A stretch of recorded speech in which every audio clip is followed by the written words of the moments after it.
Hello. Hello, Mr. Gerald McKevitt, please. Yes, this is Gerald. How you doing, Mr. McKevitt? My name is Mike Anthony. I'm calling from Lexi Capital. How are you today? I'm doing real good, Mike. And you can just call me Jerry if you want. Thank you, Jerry. I appreciate that. You can call me Mike. I'm Mike to many. So I'm just a simple guy. yeah. Well, hey, I'm a Jacksonville, Florida boy, born and raised. Found my way out in California in 1999 and have three girls and have spent a lot of time in the financial world. And my colleague Dave said that you and him have built up a relationship and thought that you may benefit from some of the perspectives and things that I've, helped my other clients do. I'll tell you right up front, I'm not a coin guy. I'm not here to try to press any decisions. I really have just helped people understand gold from a different perspective over the years. But I'm sure you've been paying attention to what's been happening. Yeah. And, as much time as you have, I'd like to really give you an example of, number one, why I came into Lexi. Lexi's founders, they're guys who worked for many of the gold companies over the years. And what you found is a lot of the people you see on Fox and television, they spend millions of dollars on advertising, and that transfers to the cost of a lot of their products. And when many guys like the founders of Lexi have gone off and started firms, and we all work with a lot of the same wholesalers who, own a lot of these physical assets. Physical gold's a relatively small market compared to other markets. But, I work with clients who are looking at this from generational levels. Some of them are looking at it short term. But, again, if I could, how do you see physical gold, Jerry? I mean, do you mind sharing with me? Do you look at it as money? Do you look at it as an investment? You mind telling me a little bit about? Yes, sir. Just as an investment, somewhere to put my money and keep its value and as much as I can. And, during these crazy times we're in. Mm-hmm. But, that's when you say keep value, tell me a little bit about what you mean there. I mean, you said something pretty important. You say keep its value. What do you? I think that gold will hold its value a whole lot better than a whole lot of stocks and everything else that they got on the market. Mm-hmm. And I just figured tangible like that, or would be a whole lot better deal. Yeah, absolutely. Well, if I could just add something to what you said, and I think it's important, what I do is really help facilitate just kind of a broader view. I've been really, really fortunate to work with my largest client. His actual name is Jerry. Last name is different, but his real name is Gerry. And a gentleman from Fort Collins, Colorado. He's invested a little shy of $20 million in physical gold and silver coins. He's my largest client, not my wealthiest client, but largest client. And 13. Say again. That's a good one to have. Yeah, he did a $100,000 first trade with me, and then over 5 or 6 years, from 2009 to 2014, he and I rode that market from the bottom on up to the next level, and we also watched it go back down. And that's something where I've really helped my clients understand why gold dropped the way it did. I'm happy to share that with you if you have the time. But more importantly, he had a specific gold. A guy worth a couple $100 million wants to make sure that the 13 grandkids and his 4 children were set up the right way. Under the Obama's administration, we didn't know what was going to happen with the dollar. You remember then Bernanke was easing, doing the quantitative easing. They were printing money. But as you know, it didn't go the way of the 70s, right? We thought we were going to see hyperinflation and what we saw back in the 70s, but we didn't see that. And so a lot of my clients became really concerned. But the reason I was able to shepherd clients and why I run the high net worth, desk for Lexi is because my clients understand that it's about the buying power of the dollar. Like you said, it's about what the money is going to buy your children or your grandchildren in goods and services, over the next 10, 15 years, right? And so, yeah, I'm older, so I mm-hmm. don't expect to be here a whole lot longer anyway. How old are you, Jerry? If you don't mind me asking. I'm gonna be 78 in August. Oh, okay. Okay, all right. Well, you're a young man, so nowadays you could be here another 10, 15 years even. You know that. I mean, you never know the day or the time. But in that context, I'll say, let me ask you this. So you're wealth preservation. You're looking down the road. What's gold protecting? Do you have a stock portfolio? Or are you in bonds? Are you just in cash, savings? What type of investor are you? I got some cash and some stocks, and okay. most of it's in cash right now, and then okay. I got some invested in just other small things. Sure, little alternative investment here and there. I understand. What's your favorite stock? Johnson & Johnson. Okay. Yeah, I own some Apple real cheap, and I've got some Facebook cheap, and I own about 10,000 shares of Snapchat that I picked up real cheap, and I traded 24 stocks this year personally. I only own 4 right now, so I'm heavy in cash personally because I believe what you believe, that the stock market's going to keep going up. Have you wondered why it keeps going up along with gold and silver? A lot of clients during the last cycle thought that gold was going to go up and stocks would come down and we'd see traditional things, but we didn't. And, these central bankers are much smarter than you and I. And what I always remind my clients is there's no benefit in them letting the system go collapse, right? They're not going to let these developed economies just fall by the wayside. So I think governments are more tuned to just rechange the system. And that's what we saw last time. So remember, they printed up a couple trillion, but what happened is we didn't see hyperinflation because they didn't give the money to the people. They gave it to the banks. And so the banks took that money and then loaned it to hedge funds, and hedge funds made ETFs. And then you saw all these paper products for gold and silver come out, right? And they flooded the gold and silver market with artificial paper products to allow more trading, but that dropped the overall value of gold and silver because you oversupplied the market with artificial products, right? So what I told clients was there was one thing about that they couldn't get away from long term, was that if you had 1 trillion prior to the crash and now you've got 3 trillion, you still got 3 times the dollars, right? And so gold went down to 1058 and then it bottomed out. We know that now. Well, look at it today, all-time high. Yeah. The reason to consider the math, and I'll get to that in a moment, is they've now printed up 8 more trillion. Gold's going to 3,500 or beyond, undoubtedly. Now, that's will it pull? That's what I was figuring too. Now, respect. It is. I think it could go up to 5,000 or 6,000 because if you look at what Bitcoin did by going to 20,000, but what did Bitcoin do? It dropped back to 3,000, right? So I tell clients, don't worry about the price. What you said first is what I want to go back to. Let's say you got $1 million in cash, Jerry. Okay, and it's in dollar bills. Okay, let's put this together with me. This is what my largest client shared with me, and why he put 13 million of his 20 million in the silver, one for each grandkid. Let me show you what we did, and I'll give you his numbers. Okay, he said, Mike, if I've got 40 million in cash and I put it in a bank vault in dollars, in $100 bills, okay, physical money, and I lock it in a vault, and over the next 10, 15 years, he's 80 plus years old as well. He passed on to be with the Lord, and now his kids have that 40 million sitting in cash.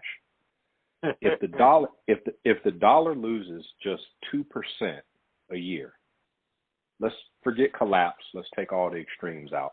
Okay. Yeah. But let's say we lose 2% of purchasing power over a 10-year period. That's about a 20% loss in the dollar's value. Am I right? That's right. Pretty conservative. That's not Yeah. bad over 10 years. But that 40 million, if you apply that loss to it, you're going to lose 8 million in buying power. Now, when was the last time your neighbor said, "What's the buying power of our money today, Jerry?" Nobody talks that way. We don't think that way. And sure enough, your son, children, grandchildren, 15 years from now are not going to remember the price of things today, 15 years from now, respectfully. So That's right. mathematically, when they go to spend this money in the economy 10, 15 years in the future, my customer's opinion at that time, and remember, this is 09, 10, 11, 12, he was thinking 20 years down the road. And that's how you have to look at it as savings, respectfully. Sure. You said earlier you looked at it as an investment, but I like for you to consider, and again, I'm not telling you what to do. I want you to consider looking at it only as cash savings. Look at gold as another version of cash. Now, you're going to lose in that scenario $8 million in purchasing power. Now, the money is going to sit there, and the kids are going to see the real money. But the mathematical value has been taken away from them without them even doing anything. So when they go to buy things, goods and services in a future economy, they're not going to notice the $8 million loss in buying power. Now, we purchased a bag of dog food 2 days ago, my wife and I, that we've been buying the same dog food for $23.95 for the big bag for these 3 small dogs. That bag went to $28.99. It went up $5. Now, percentage-wise, that's price inflation, any way you slice it. Apply that to everything. Now, who's the metal that you're acquiring? Dave did mention to me that you had some physical silver already. Is that right, Jerry? Yes. Okay. Do you mind I ask what you do? What do you? I put $100,000 in Morgan silver dollars. Okay, well done. Okay, Morgans are my favorite. I buy Morgans and I buy Silver Eagles. But I'll tell you a little something about the Eagles I do like, but there's some other things there to consider. Silver, I'll set that aside for a moment, but let me just say this.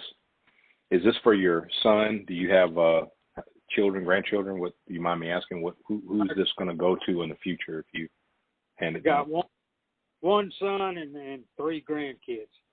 Oh, beautiful. Beautiful. That's great. Okay. So how's your son, Jerry? How old is he? He'll be about, I think, 38 this year. Oh, okay. He's a young man. Okay. Great. Okay. Yeah. Younger than I am. So here's what you consider. That example applies to everybody. In Germany right now, the German bund is negative. The Japanese yen is negative on a 10-year treasury. Their citizens are paying the government to hold their debt. And any way you slice that, it's just a tax, okay? We can just simplify. Governments are taxing everybody's savings, especially people like yourself. And so as your money sits in cash right now, it's not going to buy you the same goods and services 2 or 3 years from now, let alone 10 for your son or for the grandchildren. And that's why I figured I was going to do something with some of it. Yeah. And let me just say this. If you look at all your assets that are vested in the U.S. dollar, because, stocks cash out in dollars, bonds cash out in dollars, gold translates to dollars. So we're always going to use the U.S. dollar. The dollar isn't going anywhere. I don't pitch that to people. I don't believe in the fear trade. They're going to keep the system together, okay? But they've shown you that they'll devalue the currency in order to do it. What are you protecting in your overall kind of global? If you're comfortable to share, that's fine. If not, I understand, a lot of my conservative clients are very private. I don't take offense. But is there a number that you're protecting in terms of kind of dollar value assets? Not real estate, but dollar instruments. Where are you in that ballpark? Shoot. Cash-wise, I got, in banks and CDs and stuff like that, close to $1 million. Okay, it's a lot of cash. Okay. Yeah. It And is. what about stocks? What about stocks, Jerry? I've only got a few Johnson & Johnson because that's, Okay. well, that's father-in-law had, he had, Oh, wow. Okay. he was a salesman for Johnson & Johnson for about 10 years, and then he just folded up, went to another company, and Kept the stock. they gave him stock as he was a salesman, so that's what they paid him off with every year, and bonuses and all that stuff. And when he died, he had over $5 million. Okay. So $5 million in J&J. Okay. Yeah. So Okay. that's beautiful. That's our son, married to a woman who had 3 children of her own. They're all adults, but her son is working for Amazon. He's 25 years old, and great kid. And I told him, you stay there. There's a wealth generation going on with Amazon that is powerful. I said, you get every dime of stock you can get for the very reason that you just shared. Yeah, that's brilliant. Well, now, and here's the beauty. You got a big taxation, on the $5 million, but with Trump in office, thank God they're not taxing the wealth. And, Trump is providing a lot of tax breaks for people who've done well over the years, because I don't believe in double taxation. Your family has paid taxes on this money, right? So why do they have to pay it again, right? And so privacy of wealth is something that I'd like for you to add to your consideration. When you're transferring 1 million, 5 million, 10 million, 500,000 even in physical money, when you transfer to gold and silver, you have to consider your exit strategy. So what all of my clients and I discuss is we talk about what is it going to look like when your children call me up as a broker. Now, I service many clients today whose parents have passed away, unfortunately, gone to be with the Lord. Lady that I loved very dearly, a client of mine for about 8 years, Lexi, she was her son, Joe Chesney, calls me now. Lexi Chesney, she passed away. Her son, Joe, I spoke with him this morning.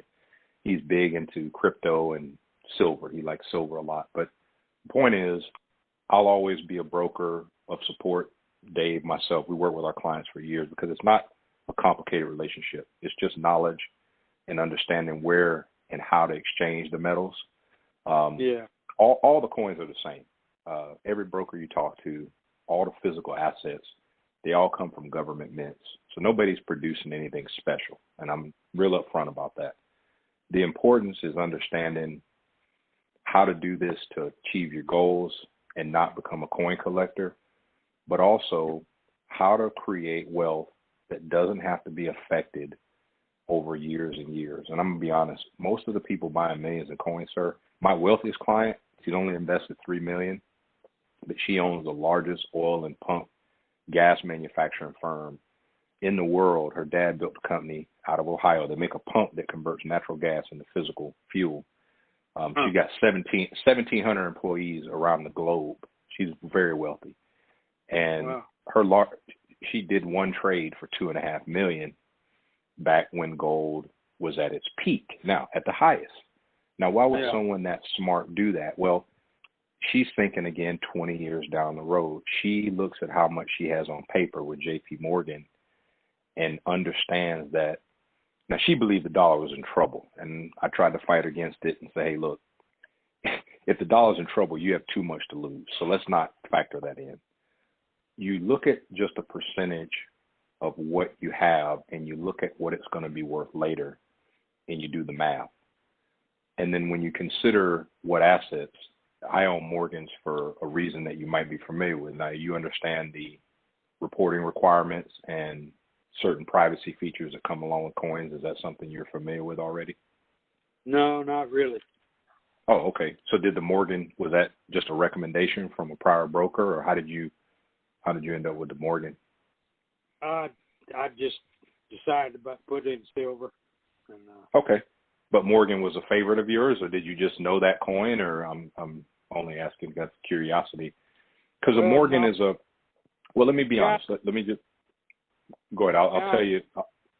The fellow I was doing business with told me about Morgans and suggested I put them in Morgans, so I did. Okay. Well, he stumbled into something that I think was important. I think Morgans, like many coins, they have a privacy feature that higher net worth clients.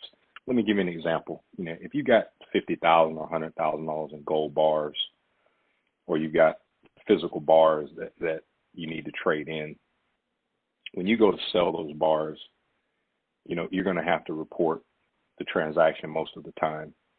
You can sell in smaller increments and avoid reporting, things like that. But the key is the IRS has a code of reporting requirements for certain coins, and for certain coins, they don't require it. And what that typically means is you have to look at gold that the government has legal rights to. And let me be specific. The Gold Eagle and the Buffalo, I own both of them, two of my favorite coins. One of the things I don't like is that, did you know gold and Buffaloes and Eagles are only minted with gold mined on U.S. soil? Are you familiar with that? No. Do you know why that is? No. Well, and again, I'm not a big confiscation guy, but in the 33 confiscation, where the government has to choose to expropriate or regulate gold in any way, bullion as a classification, gold only worth its weight in melt. Okay, of course, there's always a cost above gold or a markup for the production of the coin. Those coins are very expensive to mint.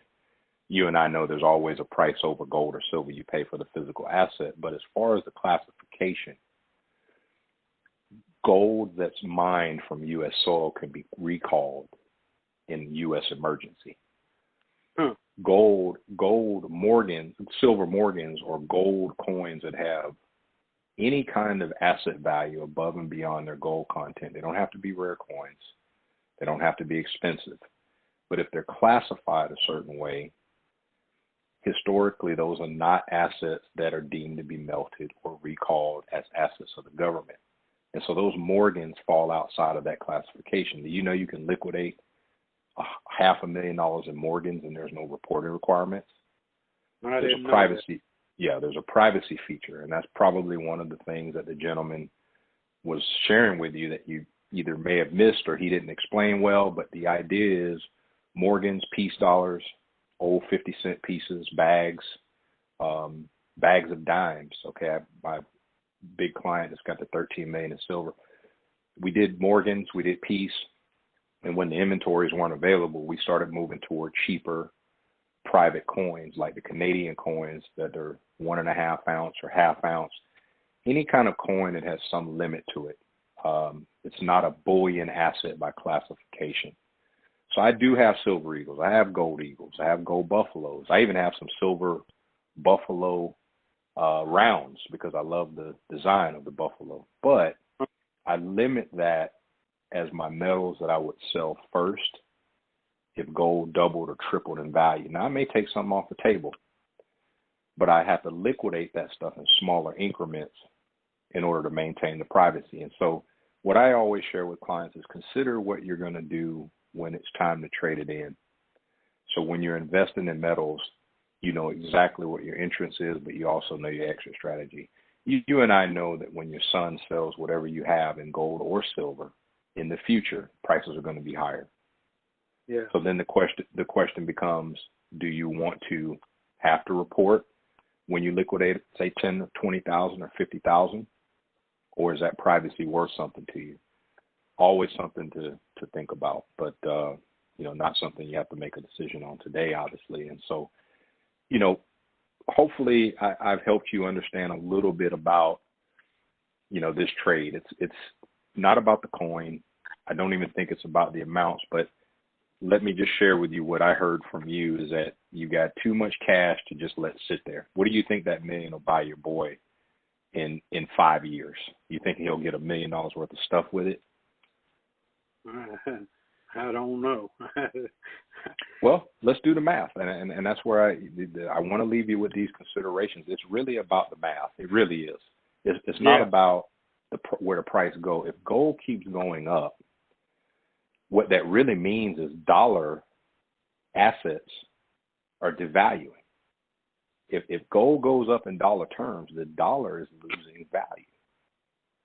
So everything denominated in dollars either have to outperform that loss by risk, i.e. stocks, or you need something that perfectly gauges purchasing power throughout history. And I'll leave you with this last example. For a couple thousand years of documented economics, if you do the math, Jerry, 1 ounce of gold will buy you 400 loaves of bread for 1,000 years.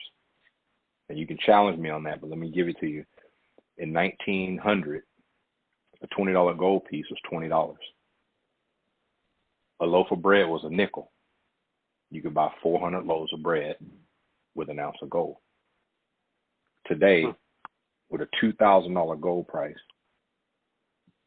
2018, it's floating around, let's just say 2010, divided by 400 loaves of bread. In a loaf of bread, about $5 and a couple pennies right now, and about $5 for a loaf of bread. So, right. So when gold is $3,500 an ounce, gold's going to be $7 or $8, but your grandchildren are not going to understand what $4 bread used to look like. $8 bread will be normal. See? So if you just do the math, it's the best way to protect your wealth. A guy like you needs at least $500,000 in metal when you have that much stock. That'd be 10% of your stock's value. Your stock's denominated in dollars. So talking about a fraction of your wealth in physical metal go a long way for you. Now, things get difficult, you've got tough decisions to make.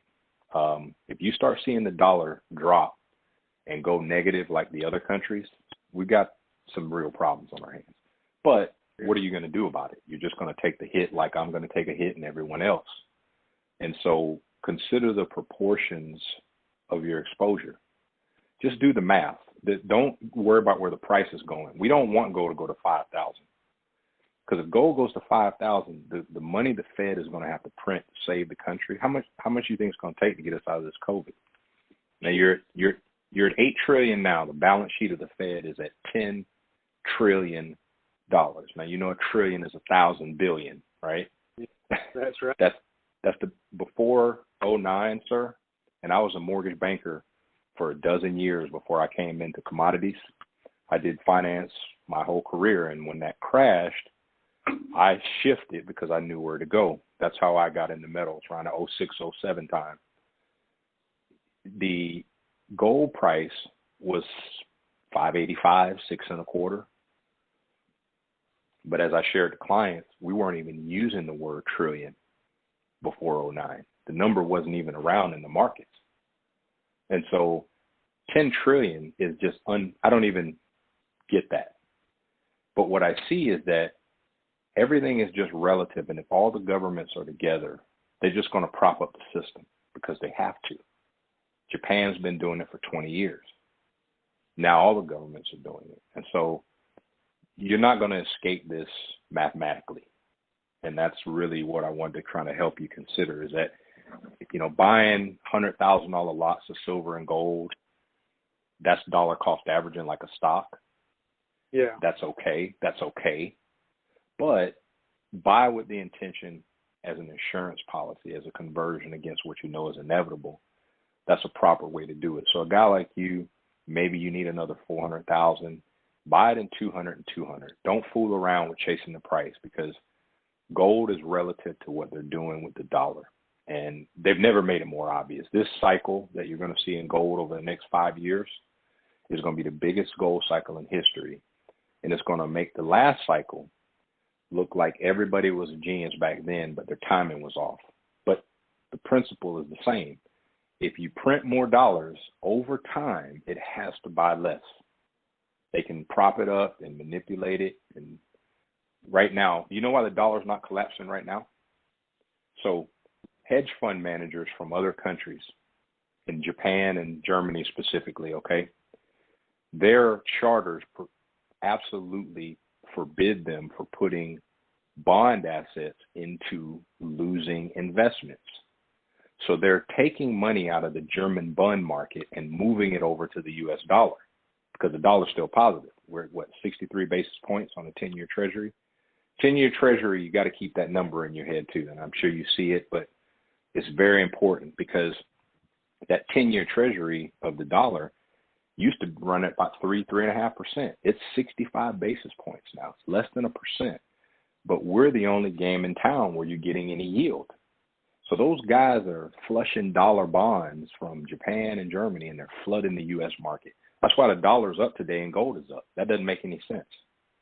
No. But the reason that's happening is because they're developing a new system, Jerry. And I don't think you're going to see chaos. I don't think the country's collapsing. They're not going to destroy the dollar. All these central banks are in on this together. I saw this the last time. I said, well, my goodness, they're printing all this money. Why isn't gold at 10,000? Because they had rigged the system to where the real money never got to you and I to drive up the price of gold and silver. They kept it at the top. These guys knew what they were doing. So I'm telling my client this time, they're making it just more obvious and follow the same principle that there's no way for the dollar to buy you more in the future. And so I would just say you've already, sir, figured out what to do. Like I said, I didn't call you to press any decision. You got $100,000 in Morgans. That's a great start. My largest client started with $100,000 in gold. But the point is he did that as a test trade, took delivery, saw it as light. And you got $100,000 in Morgans, so that's some decent amount of weight there, I'm sure. But the point is now consider having 100 or 200,000 more in physical gold as money. I know Dave had his opinions on silver, but respectfully, there's a ratio there, right? Where 17-1 silver to gold is what exists in the earth. So you're at about a 90-1 ratio now, and silver is making a real fast march to catch up. 6 months ago, silver was $11. Yeah. Now it's 25. That's just 6 months ago. So silver's always going to chase gold. Yeah, it's always going to chase gold. So you're going to do really well in those Morgans, obviously. But I'd say if you went with a nice ratio to set your son up, have $500,000 in metal, $500,000 in cash. You got a lot of stock there that you're going to have to pay taxes on. But guess what? As your gold and silver is going up, and you have assets that don't have to be converted, or you can move that wealth privately through your family, your stock basis is low, but you're going to have to pay taxes on gains, obviously, over time. And hopefully they'll keep the long-term capital gains taxes low like they have them now, which, again, is another benefit of Trump. So I would say really consider, keeping the wealth private, but staying on the same path you've already started on. And you got a good start. Were you talking to Dave about potentially strengthening your position? Is that what you guys were discussing? He didn't get into it with me. He just wanted me to chat with you, and hopefully I've helped you with it. I just wanted your idea on where I should go to. Best way to go. Because I'm not planning on being here forever. And, right. So I want to leave my son in good shape. Also, if he needed it, the cheapest way for him to get out of it too. Well, it's all the same. Don't get confused on that now. The liquidation strategies are simple. Any type of metals like this that are government issued coin, they can be liquidated anywhere. But with Lexi Capital, we handle the buyback for as long as your kids or anybody has those assets from us.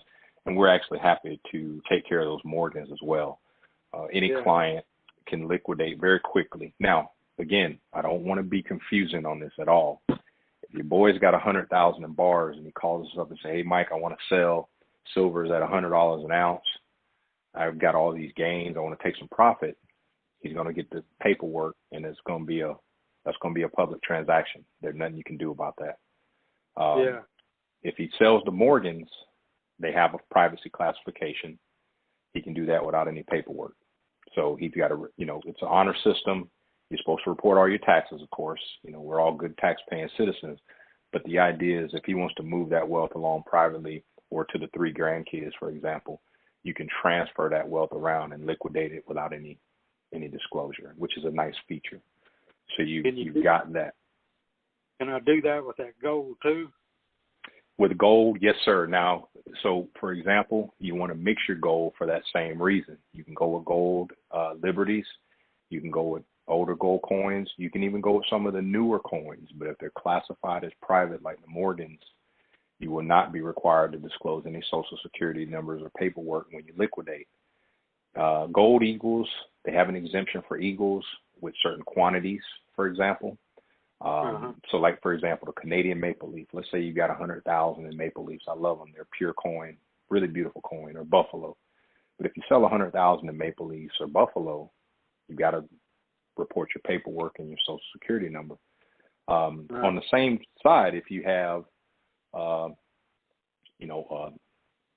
Canadian gold coin that is some limit in quantity or has some limited nature to it, so you pay a little premium for it, that type of asset is going to be private to you. And so I'd say mix up your gold and silver, have some short-term liquidation. Gold triples. You may want to take some profit. You never know. We don't know what's going to happen. They may just accept the new system the way it is. But the reality is, consider how you're going to have to transfer it when you liquidate. So you want to set your son up where this stuff's private. That would be my recommendation. That's what all my clients are doing. When you put this in as a wealth builder, as a wealth transfer, you want it to be private. And that's what I would say in terms of my recommendation. So, but sir, you do need to consider your ratios. When he starts selling this stock, he's going to get a good tax rate. Again, people can love or hate Trump. The tax cuts are significant in your situation. He's going to pay a lower tax rate on J&J if he sells any of that stock, over a period of years. It was all sold. We sold every bit of it. Oh, okay. Except for me, I held on to about 75 shares. Oh, gotcha. Okay. So you guys have already kind of transferred some of this wealth. It was all taxed and split between my wife and her sister. Oh, gotcha. So you guys already took care of the government. Okay, great. Okay. So you just have some cash to diversify, and you're trying to figure out how to leave your boy a lot of cash. I got you. Okay. Well, if you let it sit in CDs, you know it's going to happen. You just got to do the math. You do the math like we did earlier. It's very simple. This million it'll get him 800 grand worth of stuff if we're lucky. Lucky. And he may not feel it.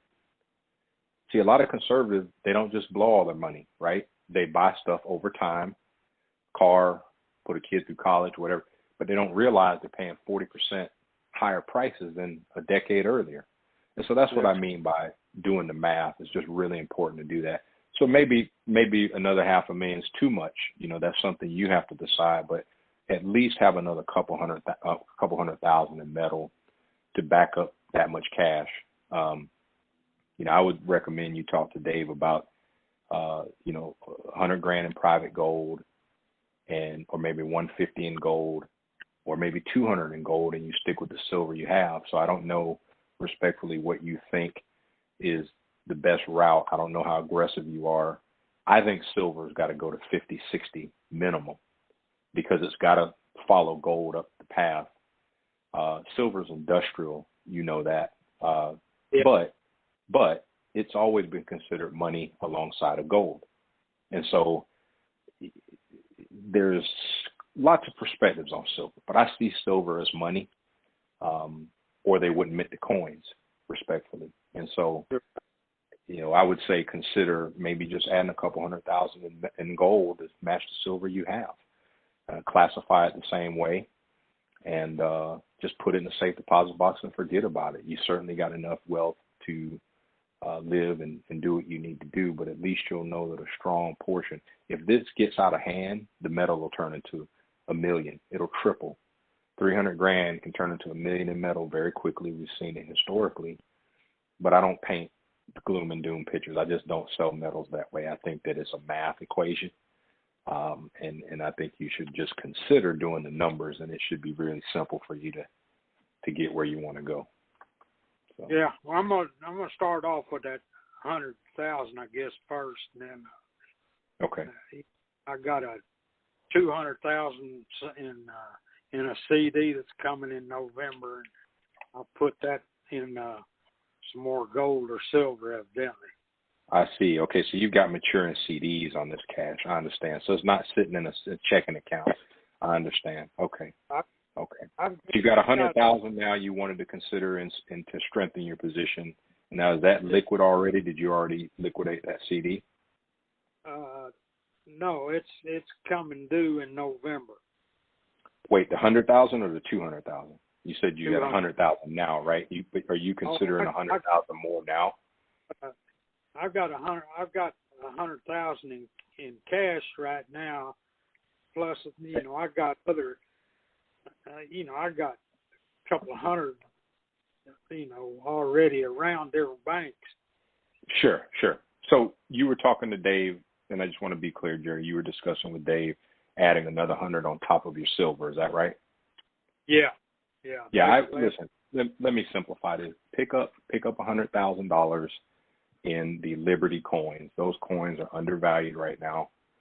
That's what my clients are doing. I'm telling them buy all the old, not graded coins, okay? Not the graded stuff. Just raw old Liberties that are mostly just their weight in gold, but those coins are really private. They're considered historical coins by the government. There's no way they're going to fall under a classification where you've got to give any paperwork or private information. But more importantly, do I hold them or y'all hold them? No, you hold them. You get the physical gold, of course. No. Don't let anybody hold your gold. That's rule number one, right? that's rule one. You can't let anybody hold your gold. I've got a safe at my office. I have a safe at home, and I have a safe deposit box at Bank of America up in Washington State. And I keep my silver at home. Full disclosure. I do store my gold at the bank. Gold coins are small enough to bank tellers don't even know you're putting them in there. But the silver is really what you got to, I get the monster boxes of silver or the bags, and that's what takes up all the weight. So you don't want to lug that around in the public for people to even know you have it. The greatest gift of this stuff is privacy. And I tell clients, don't take that for granted.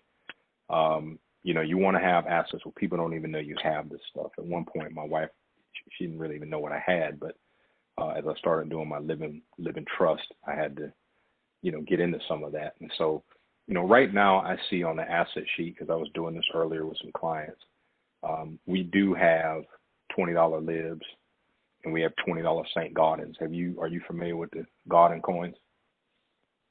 The what kind of coin? St. Gaudens is the U.S. Liberty, the old U.S. Liberties and older U.S. coins. Those coins right now are trading near the same price as bullion, is what I'm saying. So you can get a private coin. You can get a private coin near the bullion prices. So you're not paying any high premiums or markups. They're just like the Morgans in terms of the way they're classified. The Morgan is equivalent in silver to the Gaudens and the $20 Liberties in gold. So I would recommend just do 100,000 in the Liberties and sit on it along with the Morgans, and you're going to have a couple 100,000 in private metal that does not have to be disclosed. Once you take possession, it's private to you and your son, period. Yeah. And then you figure out your next moves in November. Yeah. I don't know. I will call Dave. This is a trade that I'm already doing for a client right now. So if it's okay with you, I'd like to call Dave, and I'd just like to share with him, a little bit about what we discussed. And if it makes sense to you, that recommendation, Dave can do all the pricing and everything for you. Maybe even throw in a few Eagles just to have them in your portfolio if you want. He mentioned to me that you were considering a gold Eagle. Put a little bullion in there maybe. But I do the bulk of it in the physical Liberties, and that way you have the privacy. Tell him that's what I'd like to do then. Do exactly what you said, and figure out Okay. what I'm going to need to do to get the money to him and all that. Yes, sir. They'll take care of all that for you, and they physically ship you the metals, fully insured. Everything is you're not responsible for anything till you take possession. So we've got you completely covered as the metals Okay. transition to you. Yes, sir. And Dave's familiar with that part. He may have one of the operations leaders, Laren, may call you. They do a confirmation process. They talk about the cost of the metals, what you're paying. There's always a markup over gold and those types of things. But what I also tell clients is remember, any cost associated with the coin is all front loaded. So when you bought those Morgans, all your cost of production of the coin, anything that is included in that price. So what ends up happening is when metals double, okay, and you got gains there, remember that privacy feature is really nice because, sir, I can tell you I sold a lot of silver at $9 and $10 that went to $50. And clients then they started asking questions like, well, what do I got to give up when I report? Do I have to report this? And what do I have to put paperwork? And then the questions come out of, okay, now what am I doing with this appreciation? We don't have to talk about that. That's already set forward. Like your Morgans, again, whether you knew it or not, you sell it all back at 150, 200,000. It's not going to generate paperwork. And that's a feature they give for privacy, but it's a loophole. If you want me to just simplify it, it's a tax loophole like many loopholes business owners take. And real estate guys who do carry forward losses, I'm sure you're familiar with that in real estate. Those are all tax loopholes that investors are able to take advantage of. The coin industry has several of its own, and we always point our clients in that direction if that makes sense. Now, a guy that's trying to flip, a guy that calls me and says, Mike, I think silver is going to double in the next 12 months. I want to get in and get out. I'm going to tell him to buy bars, or I'm going to tell him to buy silver bullion. And then I'm going to warn him that when you double, you're going to be responsible for gains and paperwork and things like a normal stock. And that's kind of how it works. And so let me call Dave. Jerry, it's a pleasure. Hey. If you want to stay in my circle of just knowledge and conversation, please, I'd love to be one of the helpmates to you and your son over the years. I'll talk to Dave about that. He and I work with several clients together. And whatever you need, let us know. Questions, market questions, saw something on television, article you read. That's a part of the relationship that kind of moves forward with it. So I don't want you to think this is a buy and sell environment. It's not what we do. We service our clients, and we'll be with you every step of the way through the process, okay? I'll stay close to you. Appreciate that, Jerry. And yeah, it's a pleasure talking with you, sir. What's your last name again? My name is Mike Anthony. And let me give you my direct number, okay, so you can just have it in your queue. Okay. Let me know when you're ready. I'm ready. Okay. Let me see. Let me just get to my direct information here. It's 805 direct, 805-409-4805. And my extension is 109, okay? And my email, extension 109. Yes, sir. My email, if you're an email guy, that'd be okay too. My email is Mike. I got off computers a long time ago. Okay, no problem. Yeah, you just call me direct, and I will I'll always get back to you. I will call Dave now and share a little bit with me. I'll tell him what my recommendations are. He's been picking my brain from my trades earlier, and so I'll just share with him what you and I discussed, and I will have him call you and talk about the confirmation process, and then I'll let you guys go from there.